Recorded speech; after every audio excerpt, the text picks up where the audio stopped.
Hi, everyone, and welcome to the Bourbon Obsessed Bourbon and Distillery News Podcast, your commercial-free and money-free bourbon podcast for Monday, June 23rd. I am Ed from BourbonObsessed.com, also known on Instagram as Bourbon_Obsessed. I publish bi-weekly newsletters featuring the latest bourbon news and releases, and also do this podcast version for your listening pleasure. This week, we again have quite a few news stories, so we'll jump right in after just a little small talk. I'm again joined by my friend and bourbon aficionado, Dean Langdon. How are you doing today, Dean, on this ridiculously hot day? I'm doing well on this ridiculously hot day. Summer is finally here, and I'm fine with summer. You know, we're all going to be sort of sticky and hot for the next 3 months, but that's just part of being in Kentucky, and I'm okay with it. So what's your summer? Do you have a summer bourbon? Do you care? Do you drink mules? Does it matter? You know, my summer bourbon is I put an ice cube in it. I'm a neat bourbon drinker. I was thinking today about some of the different cocktail things that are out there. It's like I'm learning about cocktails a little bit. But in summer I put ice in my bourbon, 1 cube. How about a ball? Well, sure. Yeah, so if somebody has those nice, the squares or the ice balls. Those are always fun because they melt more slowly. Mm-hmm. And you and I know that as it slowly adds water to the bourbon, you get a different taste. Whereas you put a regular ice cube in there, it's gone. Yeah. I mean, the goal is to keep it cool and just slowly dilute it, not have it all just become right. You have to be careful because you may finish the bourbon before the ice is gone, and then you have to put more bourbon in there. Yeah, you do have to be careful about that. All right, on that note, let's move on to the news.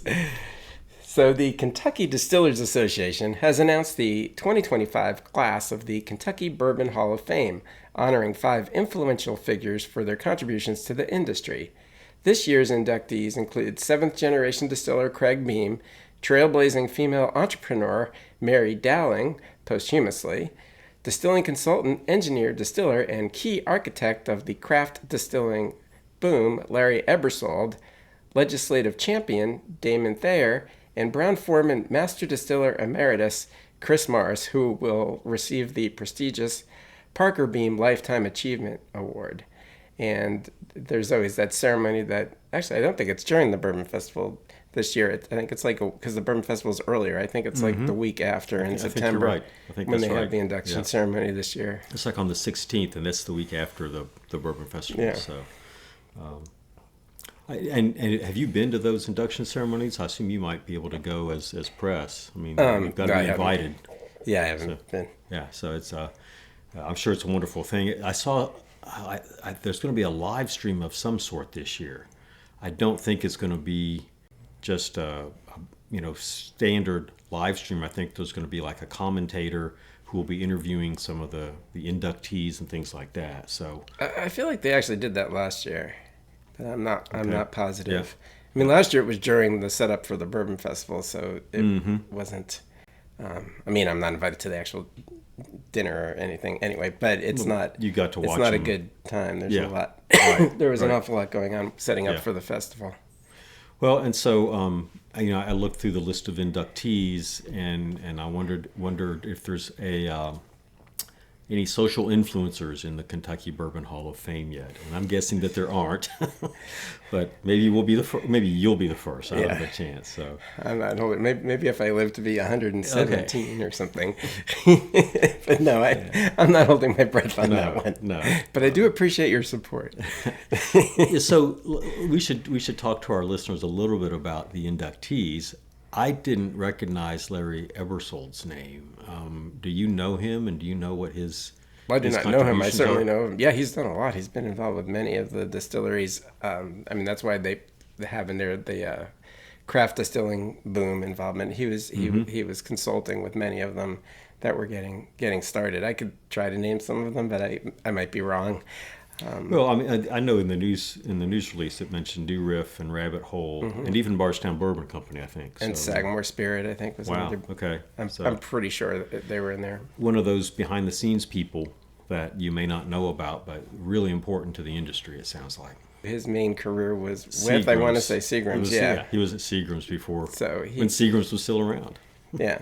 So I mean, he's been very involved, and he's done quite a bit over the years. So yeah, so good. And then Chris Morris getting the Parker Beam Lifetime Achievement Award is great, and because he's been inducted. I think it was 2017. He's already in the Hall of Fame. That would make sense. Yeah, I mean he's very well deserving of that. I mean he is, in my brain, he's just Woodford Reserve 100%. I mean, I know, not to take anything away from Elizabeth McCall, but he really shot Woodford Reserve into the stratosphere as a brand and helped Brown-Forman with that. So. Well, and a whole bunch of other Brown-Forman stuff. Well, right. And he did the Masters Distillers projects and those kinds of things. So he did a lot of good stuff there, and he's still doing it. I mean, you and I saw him at a liquor store class about Woodford Reserve products just a few months ago. So he's out there still doing some level of ambassadorship. Well, King Kentucky's his thing too. So okay. I mean, he does more than just Woodford. He does a lot. I mean, his title was Brown-Forman Master Distiller. So okay.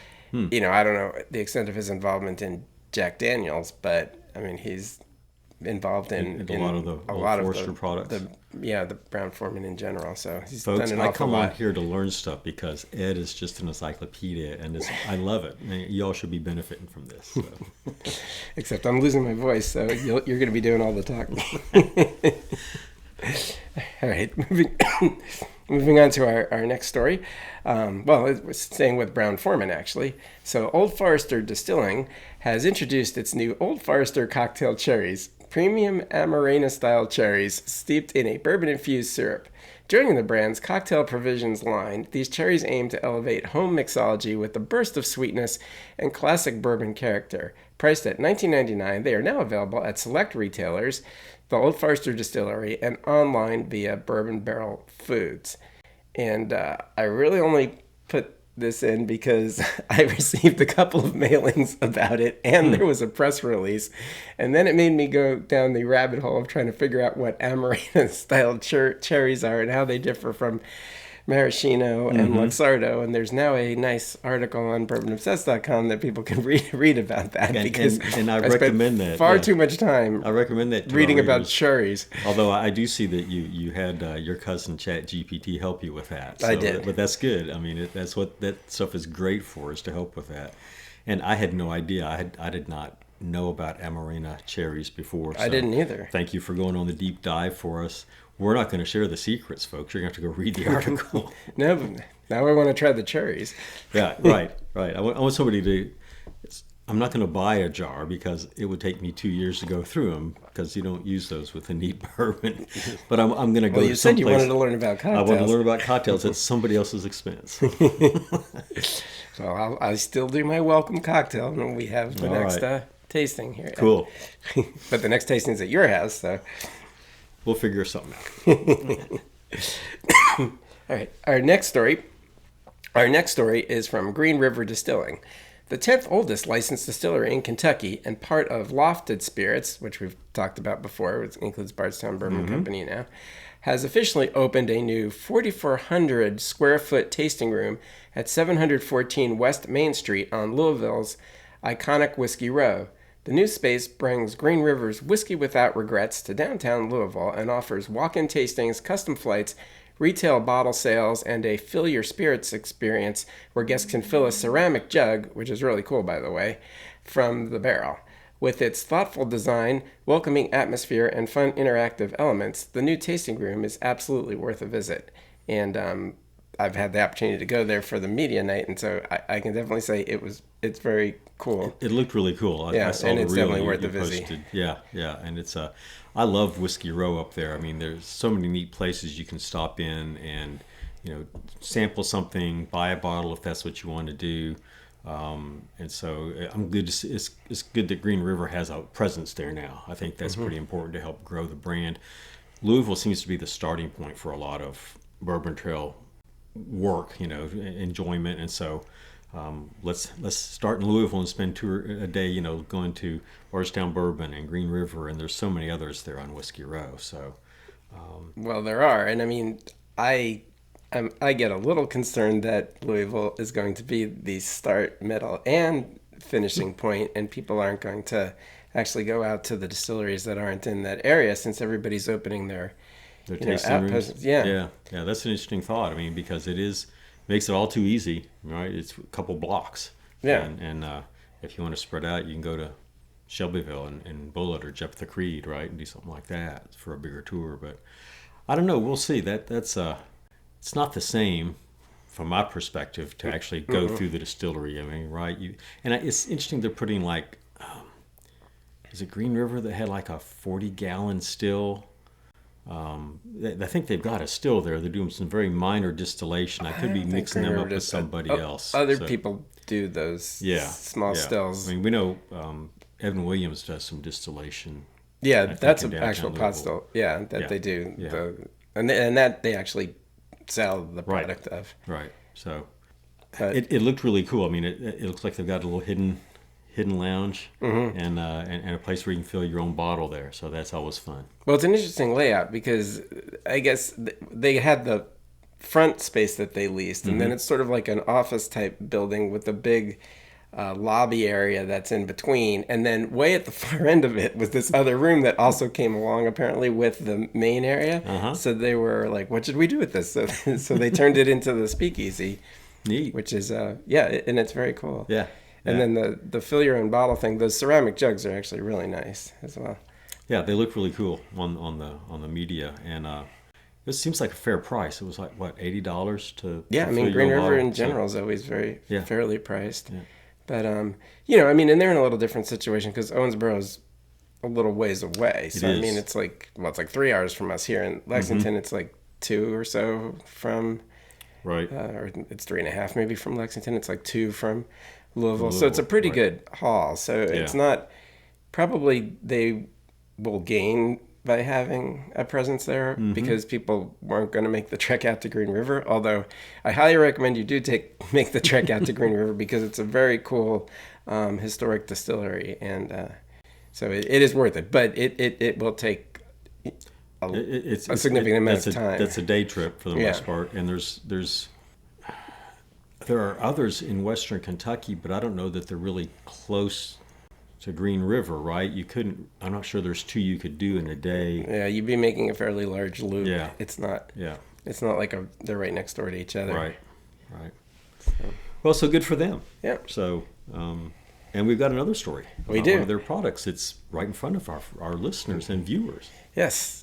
So we're really talking about the event for this rather than the bourbon itself, but I think we actually did talk about it a couple weeks ago. It was on the New Releases podcast.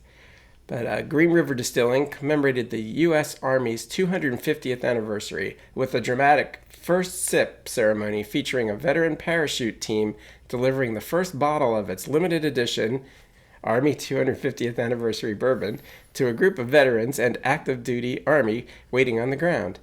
The bourbon is released at 111.1 proof in a nod to Veterans Day, November 11th. This whiskey is a salute to 250 years of courage, commitment, and sacrifice, said Colonel retired Mark Irwin, CEO of Green River's parent company, Lofted Spirits. As both a veteran and a leader in American whiskey, it's an honor to raise a glass to the U.S. Army and the millions who have served to defend the freedom we cherish. So we've talked about the bourbon before, so we will taste it now. It's got a nice color. It's a slightly different mash bill than Green River's normal bourbon. This is a 75 corn, 15 rye, 10 malted barley mix, and it's also a higher proof. This is 111.1. which is a shout out to Veterans Day, which is November 11th. So right. So somebody's in the marketing department thinking this stuff up, which is good. Well, definitely that part. I wonder what exactly the story is behind the mash bill. Yeah.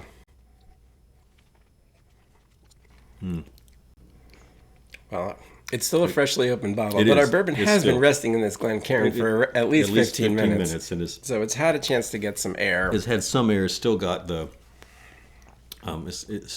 You can taste the proof. At least on the first sip, I could taste the proof, but it didn't overpower the flavors, the aromas. They're still developing, but first sip was really nice nice impression. I like that. It's got more viscosity, more layers than the Green River that I'm used to. Yeah, that's probably the proof. Yeah, well, I'm a big fan of the full proof, which is up in that ballpark. I think it's 117. But yeah, I mean, obviously it's our first sips, but I like it so far. We will taste it in more depth before we actually do a review of it. But I can say it's good. That's all you have to know, folks. It's good. Go buy some. Support the Army, because a portion of the proceeds are going to support veterans organizations, and that's an important thing.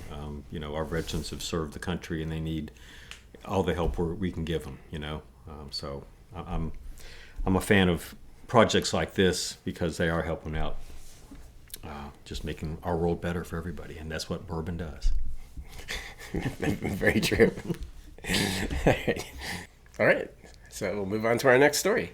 So the Whiskey House of Kentucky has announced a 6-year partnership with the Koetter Group to build 12 state-of-the-art rickhouses using innovative K-Rax barrel storage technology. Each 7-story warehouse will hold 48,048 barrels and is designed to improve whiskey maturation, airflow, and safety while enhancing structural longevity. The first 2 warehouses are already underway on their campus in Elizabethtown, Kentucky. This development further reinforces Whiskey House's position as a leader in custom whiskey production, following an impressive first year producing over 97,000 barrels and 59 recipes in its fully automated 110,000 square foot facility, which, yeah, I mean, it looks pretty impressive. We haven't been there. It looks impressive online, and I mean, they don't have a brand. Whiskey House does not sell anything to the public, as far as I could tell. They're purely contract distilling for others. A big facility. That's a pretty big capacity. I drilled down on their website. They employ a lot of people for a totally automated process. There's a lot of people in that distillery, running it, maintaining the warehouses and the equipment and stuff. But what about this K-Rax system? I couldn't really find a whole lot about. Well, it's on Koetter's website, or it has its own website. It's their patented way of building the warehouses. And what I've been told about it sounds like you don't need. Well, people may have noticed plumb bobs when you go into rickhouses, and that's so that if it gets slightly off kilter because the warehouse settles or the load of barrels doesn't stay even, you'll know about it, so you can try to stop it from collapsing. And so you have to try to always load and unload warehouses so that doesn't happen. But with this technology, apparently you can do whatever you want. It doesn't matter. I saw that you could load from both sides, different levels. Load one side, it's supposedly. Yeah. So I don't know exactly how that works, and hopefully it does. Well, I was going to say, fingers crossed on that one, because the consequences if it doesn't are not good. But yeah, this looked like a neat concept. These warehouses have vents at the bottom because apparently alcohol vapors are heavier, and so when you go to a rickhouse, you'll see the barrels don't look pristine after several years, right? Yeah. Apparently that is part of the alcohol vapors, and they're thinking that with the vapors venting out through the bottom, the barrels won't get as corroded looking. Well, it's the barrels and it's the rings. I mean, you get the failure of the just metal in the rickhouse and barrels from the corrosion. So yeah, I mean, it's an interesting technology. I've heard good things about them. We've probably actually seen them, but not realized that we have. Right, exactly. And so, I mean, I think this is an interesting concept. Partnerships are always good in the bourbon industry. Whiskey House is, I don't know, can you think of another pure contract distiller that doesn't have their own brand? I mean, even MGP I think Jackson Purchase. They don't have a brand, do they? I don't think so. Pure contract, I don't think Western Kentucky. I mean, unless you count the rye. I'm blanking on the name. I don't remember the name of their rye. Hemingway rye. Okay, right. So yeah, I mean, so I guess that is out there. I mean, an RD1 is sort of related to Western Kentucky, but it's not like a direct, like, this is our brand kind of thing. Right. But yeah, that's always been a selling point of the Whiskey House. I mean, that they would not be competing with their own brand with their people that contract with them. Right. Now, I mean, that indirectly implies that other people do, and you would assume that they don't, that they treat their But you know, nonetheless, if there is no other brand in question, then no one can ever question anything about how it's being handled. You know, we've talked in the past about just the bourbon market in general, so it'll be interesting to see how pure contract distillers fare for the next, say, 5 years, because if consumption is down, you know, and you're not making your own brand, you're just doing it for other people. I just, you know, it's going to be interesting. It could be skinny times for a little bit before they come out the other side, I think. Yeah, I mean, I don't know the status of how many clients they have.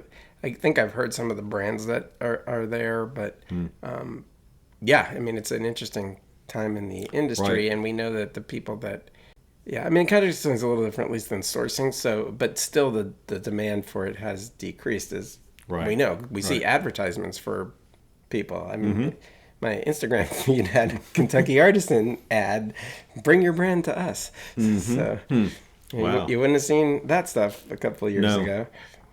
Well, and I get emails from a company called Hogshead, which is a barrel broker, a bourbon barrel broker. And we've talked about them. Yeah, I mean, you can get some pretty good deals if you're in the market to buy, you know, barrels right now. Yeah, some in your trunk.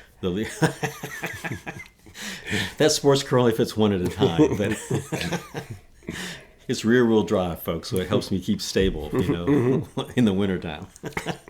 And you never know. You just never know.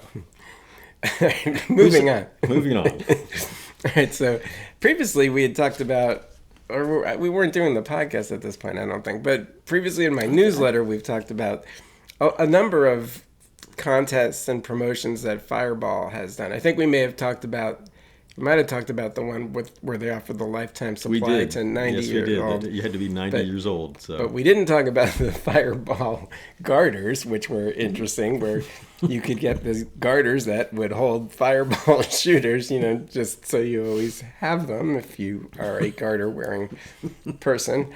So now Fireball's back again with an interesting golf-themed promotion. Fireball is bringing home some rule-breaking fun to the golf course with its new cinnamon-scented golf balls and professionally trained retriever caddies. The Fireball Retrievers will debut June 27th at White Pines Golf Club in Bensonville, Illinois, helping players locate lost shots and lighten the mood. Golfers can book tee time starting June 20th and receive a Fireball-scented ball to use at a designated hole. Can't make it to the course? Limited edition Fireball golf balls will be available for $1 starting June 27th at fireballwhiskey.com/retrievers. Dog not included. I would think not. So, I mean, this could be a second career for your dog, Nick. Yeah. You know, so, except it would, considering I don't actually play golf. It would well, nor do I. But it's a nice kitschy marketing ploy, you know, and it goes perfectly with Fireball, in my humble opinion. Well, they just keep coming up with these things. Yeah, I mean, it certainly gets attention. We're giving it attention, and it's not like we're going to talk about Fireball otherwise. I'm afraid we have no use for Fireball golf balls, but you know, if you do, you should go, you know. But I oddly want one. And then I want to train Nick how to retrieve it. Yeah. That'd be fun. Yeah. I'll remember that. I'll see if I can find some for you. I don't know if he's a big fan of cinnamon, but I guess we'll find out. Yeah. So this golf course is actually out. It's almost adjacent to O'Hare Airport, so it's outside of Chicago. And when I say outside, we know O'Hare is way outside, but it's not too far from that. So if you're in the Chicago area and you got a hankering for Fireball, go out there, play around, have some Fireball. You know, when you lose your ball, I think part of the ad concept was, like, if you're losing the ball, you can have a Fireball shot while the dog is finding it for you. I wouldn't be surprised if these retrievers have Fireball shooters in there. Well, they have garters around their neck. Yeah, well, they could have garters. But they have garters around their neck for the Fireball shots. Or the more traditional barrel, like a St. Bernard. There you go. But either way. All right. So maybe we'll take up golf and see what it's all about. I'll watch you. Okay. It will not be very exciting. Our next story is Maker's Mark is celebrating summer with the debut of new Dale Chihuly art exhibition and a reimagined dining experience at its Star Hill Farm home place in Loretto, Kentucky. The Chihuly X Maker's Mark exhibit opens July 19th and runs through December 7, featuring 9 dramatic installations across the distillery grounds, including both new and permanent works. Also launching is an expanded culinary and cocktail program at the renovated Star Hill Provisions restaurant, spotlighting seasonal ingredients and sustainability. Anyone who has been to Maker's has seen their beautiful ceiling of Chihuly glass. I know we've seen that. Yes. So this exhibit Several should times. definitely be worth a visit. Also, I'm happy to see Star Hill Provisions open again because it was closed it's been basically closed on and off for the last decade. I remember it was that little house on the entrance road that you no longer use as an entrance road. Yeah. And since it's been in its current location, I'm pretty sure it's closed at least 3 times due to floods. I know it's been. I don't think I've ever eaten there because it's been closed when I was there. So it's good. I ate at the reopened one of it like 2 weeks ago or whenever. Yeah, it was very good, actually. Maker's is appealing to our olfactory and taste senses. It's appealing to our visual senses with Chihuly. I love how they're sort of hitting all the bases. I'm a big Chihuly fan. I love his work. Have you been to his main thing in Seattle? I have been to his main thing in Seattle, which is just amazing. It was amazing. Yeah. Just an amazing garden of glass, if you will. And I mean the property at Maker's is beautiful in itself, and just adding these artworks to it, I love that pairing that Maker's has come up with him. Yeah. And the food. I mean, it's interesting. These are both in the same press release, but I guess they're both happening at the same time.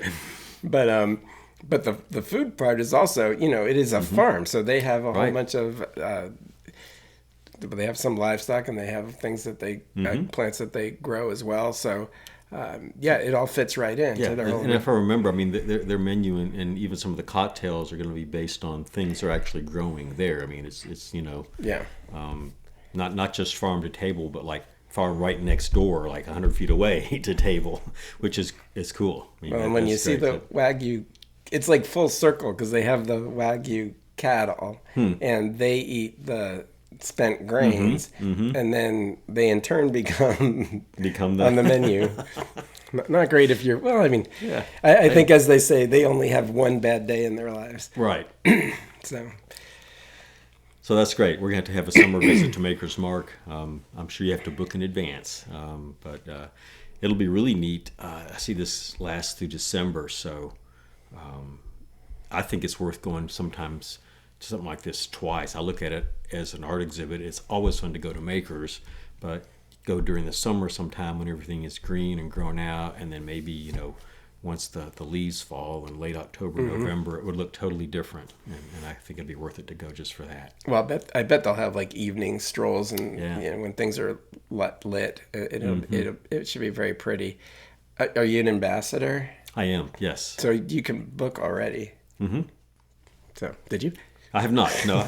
But with that general reminder, I'll go home and do that immediately. So anybody who's an ambassador, you can go ahead and book ahead of the general public, or at least you could. I don't know the exact time frame of that one. Right. We got the email like a week ago.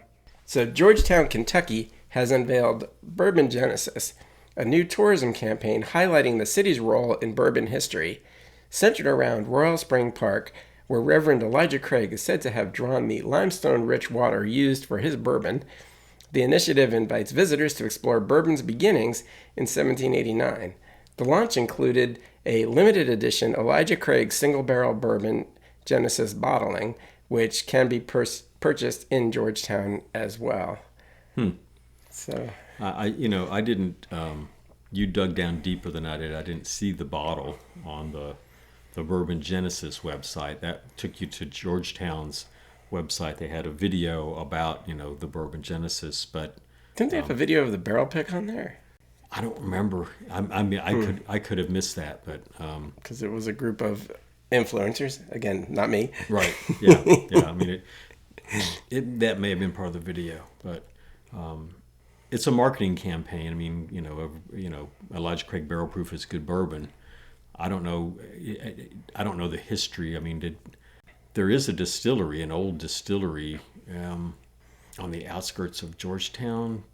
No, that's a different city in Scotland. Well, I mean, it's the whole father of bourbon thing that Heaven Hill yeah promotes. But I mean, I think it's interesting because I don't know what Georgetown's feeling about that has been up to now, but apparently now they've decided to dive right in. I mean, obviously it's controversial how bourbon started, and we won't go into the various theories on that. Yeah, but they're picking up the torch on one of them, and totally picking it up. So it'll be interesting to see what they do with it, because I mean, it's one thing for Heaven Hill to promote that story, and then it's another thing for Georgetown to just go all in. Right. Now expanding on it. Yeah, I mean, I've been to that Royal Spring Park just a little bit, and I mean, it's a nice little city park on the edge of town. So it'll be interesting to see if they do. I didn't get a sense that they were going to have any sort of event there, or I don't know. They don't talk about anything really on the website other than it's just a way to get people to go to Georgetown. Right. That's what it sounds like. Yeah. So, I mean, you'd assume if people go there expecting to learn the history of bourbon, that someone will be there to teach them. But yes. it wasn't obvious exactly what that No. is from the website. So anyway, I assume it will develop, or we'll see. I mean, maybe they can take that theme and turn it into something. So. Yeah. All right, and then our final story is about Bluegrass Distillers. They've officially opened their new $8 million Elkwood Farm distillery in Midway, Kentucky. The ribbon-cutting event marked a major milestone for the brand, which has expanded its production capacity by over 1,000%. The new facility includes a 36-inch by 45-foot column still manufactured by Specific Mechanical, 6 18,000-gallon fermentation tanks, a barrel warehouse, automated bottling line, and an on-site well supplying limestone-rich spring water. The site also features heirloom blue corn grown on the property, aligning with Bluegrass's ground-to-glass philosophy. And that's from their press release.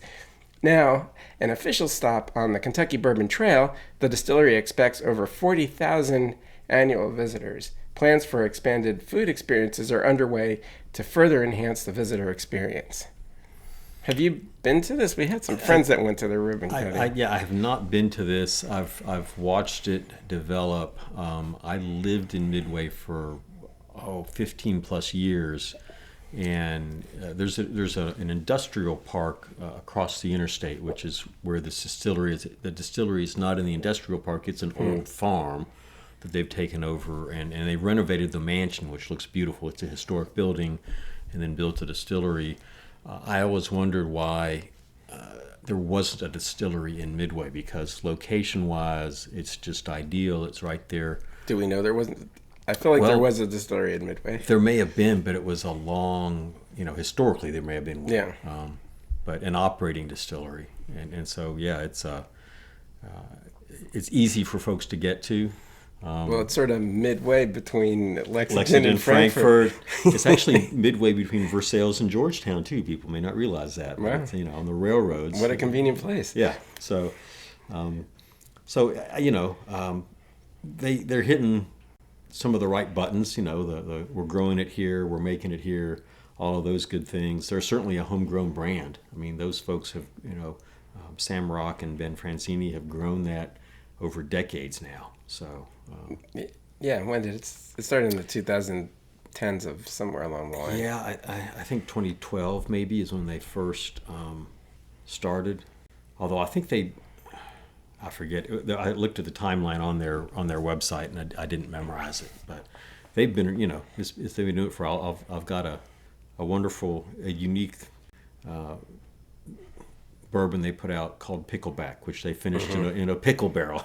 I have my sample of it that I mean I will have forever. It's unique. Yes, yeah. It's not a daily drinker. Well, Well, the thing is, it's different than a regular pickleback, because with a regular pickleback, you've got your bourbon and your shooter of the Right. pickle juice. With the pickleback that's pre-bottled, you get it the entire way. So I mean, it's not actually, it's different. It You're is, basically drinking yes. pickle juice bourbon as opposed to yeah. having it as a flavor after doing a shot. So you won't have 3 of them. I mean, it would be great in some cocktails, I think. well, if we can find the bottle, we could have it right now. It's somewhere around here. But it's okay. It's okay. I remember it. You know, it's like, but so I mean, they're doing blue corn and they're doing some other things that I don't think. I don't know. There's another Kentucky distillery doing blue corn. I know Jephthah has their red corn. They have blue corn too. Do they? Okay, that's right. They do red, white, and blue. So an interesting niche. Hope they continue to grow and be successful there in Midway. Yeah, I need to get out there one day. I mean, the thing is, their distillery in Lexington had character, though. I mean, it had that Yes. old gigantic baking mixing thing that they used as a mash tub, and then they had just the one still originally, the small pot still that they did everything, the mash in, and fermented, and now they have the 2 stills there. So I mean, it's too bad. I wonder where all that stuff went. Yeah, I don't know. I mean, I don't know. Because that closed now, finally. Okay. Yeah, I was going to say I rode by there this morning, but I couldn't tell if it was open or not. So, No, and there's no reason to keep it there. I mean, I mean, unless you wanted something in Lexington as another place, Right. but they'll only have have the one DSP, so that means they can only open one off-site place. So unless there were 2 DSPs, I guess, but I don't know if they were. Yeah. Anyway, we digress. We do. Alrighty, well, that about does it for this episode and my voice. I hope you have enjoyed this edition of the Bourbon Obsessed Bourbon and Distillery News Podcast, your commercial-free and therefore money-free bourbon podcast. Be sure to join us next Monday for our new Bourbon Releases News Podcast. And in an unusual turn of events, we actually don't have much to talk about yet. There's like 3 things, which, considering every week there's been 17 or more, this is very odd. So we'll see what happens this week if we get a bunch more new If you're listening to us during your workout, next week you might have to do a high-intensity workout because it might be shorter, folks. Yes, a lot shorter. Although we could just talk about, random stuff. There's always that. Also, be sure to like and follow us at your preferred podcast provider so that you don't miss an episode. And don't forget to tell all your friends, too. You can also head over to bourbonobsessed.com to check out some of our over 300 bourbon reviews and over 50 distillery write-ups, and excellent essay about cocktail cherries as well.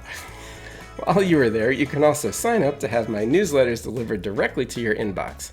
Finally, I can be found on Instagram at bourbon_obsessed and on Facebook at Bourbon Obsessed, and would love for you to follow me there as well.